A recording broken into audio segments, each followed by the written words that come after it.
आणलेले आहेत. त्यामुळे आधीच्या पिढीचं केलेलं योगदान आणि गव्हर्नन्स इज कंटिन्युटी, त्याच्यामुळे प्रत्येक सरकार काही ना काहीतरी चांगलं काम करत असते.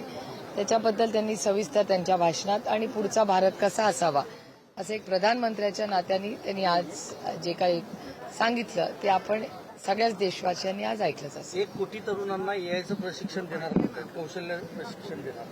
आम्ही असल्या विकासाच्या कामामध्ये नेहमी अर्थातच आम्ही स्वागतच करतो. ते फक्त कन्वर्ट व्हावं फील्डवर एवढीच आमची अपेक्षा. ताई, पंतप्रधान नरेंद्र मोदी यांनी असं देखील एक संदर्भ दिला की जे सरन्यायाधीश यांनी जे कॉक्रोच संदर्भातलं वक्तव्य केलं होतं त्याचा विपर्यास करण्यात आला. ते शब्द हे एका डिग्री संदर्भात, एका व्यक्ती संदर्भात वापरला होता, ते काही सर्व जनतेसाठी वापरलेला नव्हता असं त्यांचं म्हणणं आहे. ना हे बघा, ही एक लोकशाही आहे आणि अर्थातच ते देशाचे प्रधानमंत्री आहेत. त्यामुळे त्यांनी एक संबोधन केलं हे आपण सगळ्यांनी ऐकलं पाहिजे.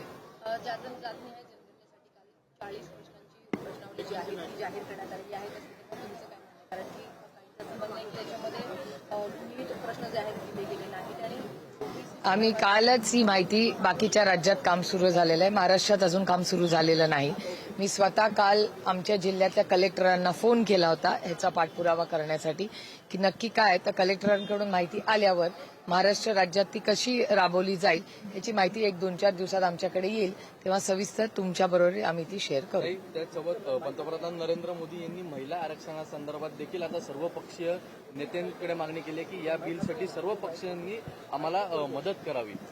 तर महिला आरक्षणाचं बिल हे लोकसभेत आणि राज्यसभेत 2023 मध्ये पास झालेलं आहे. 2023 मध्ये एका मताने आम्ही सगळ्यांनी मिळून लोकसभेत आणि राज्यसभेत ते ऑलरेडी पास केलेलं आहे. त्याच्यामुळे महिला आरक्षणाच्या बाबतीत सगळेच पक्ष एका मताचे आहेत आणि आमच्या सगळ्यांचीच इच्छा आहे की लोकसभेमध्ये आणि विधानसभांमध्ये महिला आरक्षण लवकरात लवकर त्याची अंमलबजावणी व्हावी आणि हे बिल एका मताने, मी पुन्हा रिपीट करते की एका मताने 2023 मध्ये आम्ही सगळ्यांनी पास केलेलं आहे. स्पर्धा परीक्षा देणाऱ्या विद्यार्थ्यांसाठी ऑनलाईन कोचिंग क्लासेस आहेत त्या फ्री करण्यात येईल अशी मोठी घोषणा आज पंतप्रधान नरेंद्र मोदी यांनी नाही, त्याचं आपण सगळ्यांनीच स्वागत केलं पाहिजे, कारण का कोचिंग क्लासेसवर कुठलाच रेग्युलेटर नव्हता आणि कोचिंग क्लासेसबद्दल असंख्य कंप्लेंट सातत्याने येत होत्या आणि त्याच्यावर काहीतरी नियोजन करणं किंवा रेग्युलेट